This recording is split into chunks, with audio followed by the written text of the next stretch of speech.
Аллаһ Тәала насип итсә, бүген без сезнең белән бер хадис укыйбыз. Бу хадис шул кадәр әһәмиятле ки, без аны сезнең белән көн сайын кабатларга тиешбез. Көн сайын. Әгәр дә бу хадисның әһәмиятен, зурлыгын, бөеклеген biz җиренә җиткереп аңласак идек, безнең хәләл җифетләребез бу хадисны җиренә җиткереп аңласалар иде, үзләренең алтыннарын җыеп, алкаларын, балдакларын җыеп, шуларны иритеп, менә бу хадисны алтын хәрефләр белән ясап, стенага илеп куярлар иде. Бу хадисны укыр алдыннан мин сезгә Умар ибн Абдул-Азиз исемле 5-нче халифның, 5-нче изге халифның тарихын искә төшерәм. Бу була инде амиятләрдән һәм галим була. 25 яшьтә зур галим була, Мәдинаның иң зур галимнәреннән берсе була. Һәм аның агае Сулейман ибн Абдул-Малик исемле халиф ул вакытта аны билгели Мәдинаның валие, мэр. Мәдинаның мэр буларак билгели дә 25 яшьтә һәм ул Мәдинаны Аллаһның рәхмәте белән, үзенең намусы белән, үзенең гаделлеге белән, үзенең тырышлыгы белән Мәдинаны гөл бакча ясый. Бөтен кешеләр аннан разый булалар. Һәм шушы Сулейман ибн Абдул-Малик үлер алдыннан бик тели бөтен халифатны аңа калдыра. Чөнки күрә үзенең валиләрдән, үзенең теге кайда булган нинди җитәкчеләр бар, иң хәерлесе ул икәнен, ләкин ул аңны бу халиф булырга теләмәс дип, аны хәйлә белән үзе янына чакыра да, үзе янында эшләтә дә, һәм вафат булганнан соң аның мираснаманы укыйлар. Мираснамасында язылган, миннән соң киләсе халиф булыр Умар ибн Абдул-Азиз. Моңа әйткәч, нәрсә эшли? Аңын югалта. Җаваплылыкны аңлаганнан соң халифат ул бик зур була. Күз алдына китерегез, Африкадан башлап, Урта Африкадан башлап, Кавказ, Дербентларга кадәр, бу яктан башласаң Франциялардан, Франция, Марокколардан, теге якка Пакистан, Индияларга кадәр мусульман илләре була. Нинди зур дәүләт, шушы дәүләтнең башлыгы булып билгеләделәр аны, һәм ул моны әйткәннән соң куркып аңын югалта. Торгач әйтә, мин булмыйм ди. Сорамагыз да булмыйм, ләкин халык шундук аңа бәягат китерә. Ягъни аңа присяга ясый. Бу моннан соң мәшһүр сүзләрне әйтә. Мин ди сездән яхшырак түгел, ләкин бу мизгелдән соң мин сезнең арагызда иң җаваплы кеше булдым ди. Ягъни өстендә җаваплылык, иң зур җаваплылык кемдә? Ил башлыкта. Шуннан соң инде үзенең 2,5 ел халиф була. Onun турында соңрак та сөйләшербез. Хадис укыйбыз. Пәйгамбәрбез Мухаммад саллаллаху алейхи ва саллям бер хадисендә әйтә: "Куллукум рагин", һәр берегез көтүче, "Ва куллукум мас'улун ан рагиятихи", һәм һәр берегез үзенең көтү өчен җаваплыдыр, җавап бирәчәктер. Субханаллах, җәмәгать, 4 сүздә Пәйгамбәрбез Мухаммад саллаллаху алейхи ва саллямның дөньяның тәртипнең нигезен безгә биреп куйды. Куллукум, һәр берегез көтүче. Ягъни син көтүче, син түгел. Һәр берегез. Менә монда ничә кеше утыра? 150 кеше утыра, 150 көтүче утыра. Һәм һәр берегез мәс'улдыр. Ягъни җаваплыдыр. Җавап бирәчәк моның өчен. Беренчедән, кем алдында мәс'ул? Кем алдында ул җаваплы? Кем өстендә аның? Кемнең кул астында аның? Кемнәр бар кешеләр? Алар өчен җавап бирәчәк. Кем алдында? Алар алдында да җавап бирә. Әлбәттә, әйме? Ягъни җитәкче үзенең җитәкләгән кешеләр алдында җавап бирергә тиеш. Һәм иң зурысы Аллаһ каршында. Аллаһ каршында җавап бирәчәк. Һәр берегез җаваплы һәм һәр берегез үзенең көтүе өчен җавап бирә. Һәм Пәйгамбәрбез Мухаммад саллаллаху алейхи ва саллям үзенең бөеклеге белән менә бу сүзләрне ачыклый безгә, шул кадәр аңлаешлы ки ачыклый. Bütün kişi anlayacak bunu. Әйткен, "Фәл имаму рағин ва масулун ган рағаятихи." Имам деген сөз жетекші ул ди көтүші. Һәм ул үзенең көтү өчен җавап бирә. Яни президенттан башласак, президент ул көтәргә тиеш үзенең халкын. Ничек көтәргә? Савыргамы аны? Күбрәк. Иң яхшы көтүче нинди була? Аның савырклары аппак һәм симез, әйме? Менә бу яхшы көтүче була. Менә димәк, көтүче үзенең менә шушы көтә торган көтү турында уйларга тиеш. Аңа ничек яхшырак булыр? Һәм мисал сезгә, ике мисал китерәм. Ике мисал. Аңлар өчен. Беренчесе, бөтенегез белә торган Гитлер.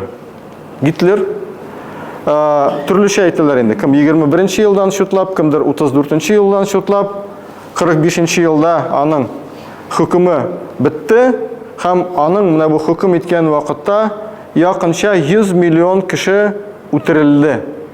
Җавап бирәчәк ул менә шушы дәүләтнең, Германиянең дәүләт башлыгы булганнан соң шушы 100 миллион кеше, әле аларның арасында үзенең немецлар да бар бит әле, әйме? Һәр берсе өчен җавап бирәчәк һич шиксез. Үзебезнең мисал. Шушы Гумар ибн Абдул-Азиз исемле безнең җитәкче. Ул җитәкче булганнан соң 2,5 ел гына хөкем итә. 2,5 ел гына халиф була. Шушы вакытта бөтен менә шушы әйттек, зур дәүләтнең икътисадын, экономикасын күтәрә. Аның иң мәшһүр указлардан берсе була, бәяләр үсәргә дә төшәргә дә тиеш түгел. Бәяләрнең үзенең ни бар? Дәрәҗәсе бар. Мәсәлән, арпа шулкая тора, киләсе елда шулай торачак. Икътисад алга китә. Һәм менә шушы икътисад алга киткәннән соң дәүләткә бик күп акча килә башлый. Гумар ибн Абдул-Азиз үзенең социаль бик күп эшләр белән мәшһүр. Bütün muhtaçlarını, bütün tal хатыннарны, ятимнәрне бөтенесен карыйдыры, шул кадәр яхшы карыйдыры, хәтта өйләнергә торган кешеләргә дотациялар булган. Күз алдына китерегез, 1300 ел элек өйләнергә тора торган кешеләргә дәүләттән дотация булган.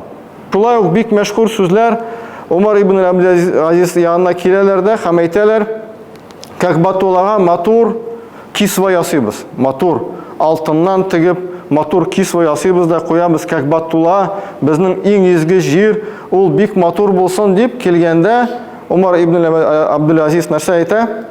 Мусульман мухтаҗлар бу акчага как Батулага караганда күбрәк мухтаҗрак. Аларга ул кирәгрәк.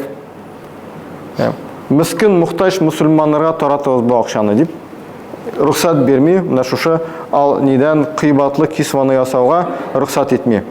Умар ибн Абдул-Азиз үзенең җитәклек астында коррупцияны бетерә. Хәтта шундый аның ни булган фәрман чыга, бөтен мусульман илләргә фәрман тарала, кемнең ниндидер шикаят булса, үзенең җитәкчеләренә шикаят булса, Умар ибн Абдул-Азиз янына килсеннәр, һәм аның янына турыдан-туры керәләр. Һәм дәүләт акчасыннан аларның юл хакын түлиләр. Яни ул монда килде, мәсәлән, Эфиопиядан, җайсы мәсәлән, Урта Африкадан килде монда. Менә шушы юл хакын дәүләт түли. Күз алдына китерегез. Менә шушындый җитәкчелек белән Умар ибн Абдул-Азизның җитәкчелеге белән 2,5 ел эчендә җәмәгать тыңлагыз. Дәүләттә закят бирердәй кеше калмады. Бөтенесенең акчасы шул кадәр җитәрлек була, инде закят та кая бирергә белмәделәр, шушы акчаларын аннан соң каядыр Африка илләренә җибәрә башладылар, Аллаһның рәхмәте белән. Менә бу җаваплылык җәмәгать. Алдан Умар ибн Абдул-Азиз әйткән, мин сездән яхшырак түгел, ләкин мин сезгә караганда күбрәк җавап бирәчәкмен. Хәзер халык утыра да, ярар, имамнар турында әйтелде, алар аңлашыла җитәкче инде җавап бирәчәк. Ә без нәрсә? Пәйгамбәрбез Мухаммад саллаллаһу алейһи ва саллям дәвам итә.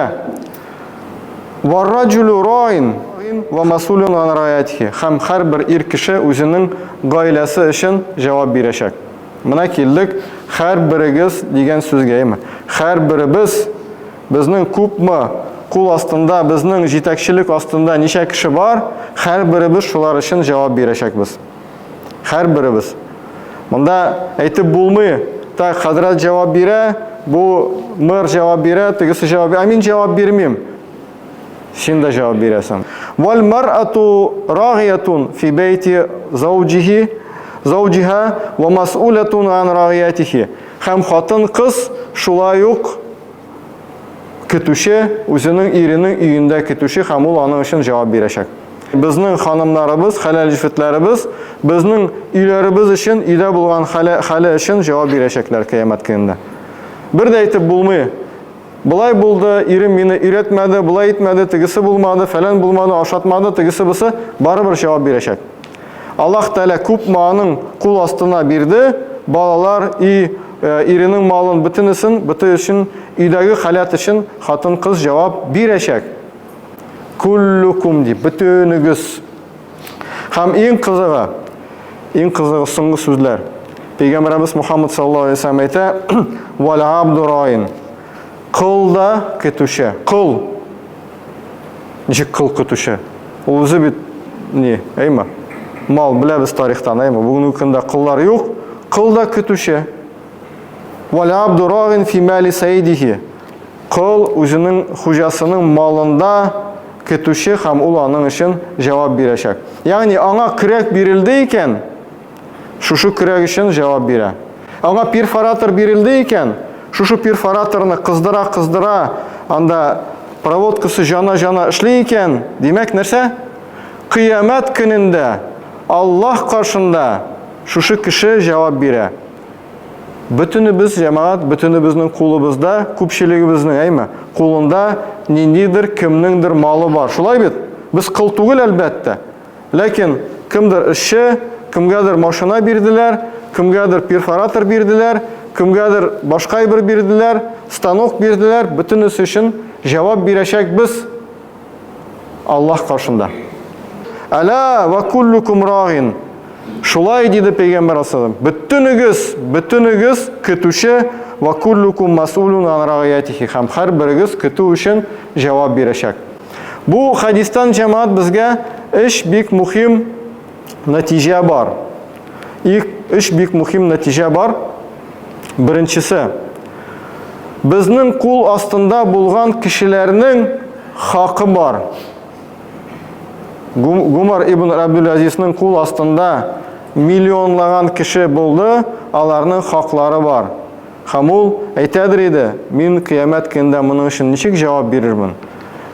Һәрберегез менә шушы кул астында булган безнең балабызмы ул, бездә эшли торган кешеме ул, һәм башка кем булса да, хәтта маршруткада барган вакытта, маршруткада водитель арта була утыра торган кешеләр өчен җаваплы, әлбәттә. Шулай бит? Һәм әгәр дә ул үзенең хатасы белән авария ясый икән, димәк, кыямәт көнендә үзенең менә шушы хата өчен кыямәт көнендә җавап бирәчәк. Чөнки ул җаваплы иде, менә артта утыра торган кешеләр өчен җаваплы. Икенче, бу хадис белән Пәйгамбәрбез Мухаммад саллаллаху алейхи ва саллям безне чакыра һәрберебезнең күңелебездә җаваплылык хисе яшәргә тиеш. Чөнки ул аны хадистә карагыз, кат әйтәме? Бөтенегез көтүче, бөтенегез җаваплы.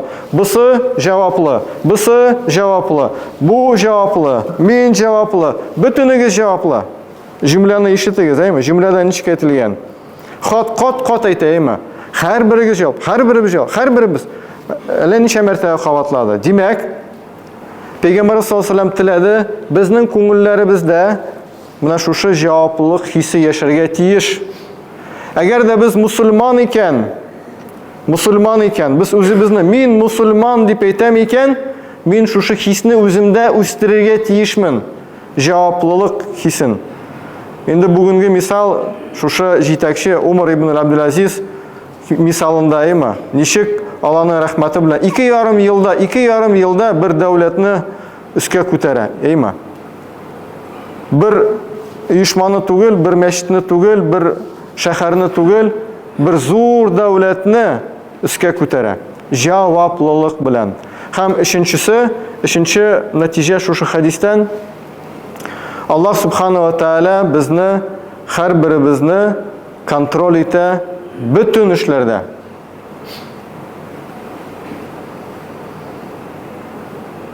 Biz эшкә килдек, перфораторны алдык, әйме? Бүгенге мисал. Һәм аның белән дөрес эшләмәй башладык, шушы мизгилдә Аллаһ Тааля сине күзәтә. Шушы мизгилдә Аллаһ Тааля безне күзәтә. Дөрес нәрсәдер эшләмибез, кешенең хакына керәбез, Аллаһ Тааля бу мизгилдә күзәтеп тора. Күңелеңне карый. Синең күңелеңдә анда нинди хисләр? Синдә җаваплылык бармы, юкмы? Субханаллах. Аллаһ Субхану ва Тааля безгә Хиҗр сүрәсендә әйтә, астайзу билlah: "Фава раббика", синең Раббың белән ант итәм, ланасуланнахум, без аларны барысын да сорашакбыз, аҗмаин, амма кану яъмалун, алар эшләгән эшләр өчен. Һәрберегезне Аллаһ Тааля әйтте, һәрберегезне аят белән әйттек хәзер, әйме? Хиҗр сүрәсенең 92-93 аятлар, шушы аятлар белән Аллаһ Тааля әйтә, һәрберегезне Аллаһ белән ант итәм ди, һәрберегезне эшләгән эшләр өчен сорашакмын диде. Җәмәгать, бүген кайткач бу хадисны табыгыз. Язып куйыгыз. Кем гарәпчә яза белә, гарәпчә языгыз. Гарәпчә яза белмәгән кешеләр һәрберегез көтүче дип җыеп карагыз, әйме? Каждый из вас пастух, каждый отвечает за свою паству дип җыеп карагыз. Чыга ул. Шуны зур хәрефләр белән стенага элеп куйыгыз. Көн сайын күз белән шуны күреп, Аллаһ Тааля мине сорашак бит. Аллаһ Тааля мине һичшиксез минем кул астында булган, минем җаваплылык булган эшләр өчен миннән сорашак кыямәт көнендә. 4нче вывод бонус белән кешенең эшләре анда кемдер нәрсәдер эшләде, әйме? Biz алар турында уйларга тиеш түгелбез, әйме? Чөнки әгәр дә без Айдар абый булай эшләде, Тахир абый булай эшләде, Руслан булай эшләде, бу булай эшләде, тегеләй эшләде, булай эшләде дип уйласак, үзебезнең җаваплылыкны уйларга вакыт калмый. Чөнки безнең җавап бирерлек шул кадәр күп әйберләр бар ки, шул кадәр күп ки алар. Әгәр дә без аларны һәрберсен уйласак, безнең калганнарына вакыт җитмәячәк. Раббыбыз Аллаһ барыбызны да хәерле юллардан җиртсын, безгә биргән шушы аманатны, шушы безгә биргән җитәкчелекләрне җиренә җиткереп, үзе разый булган хәлдә үтәргә насыйп әйләсен.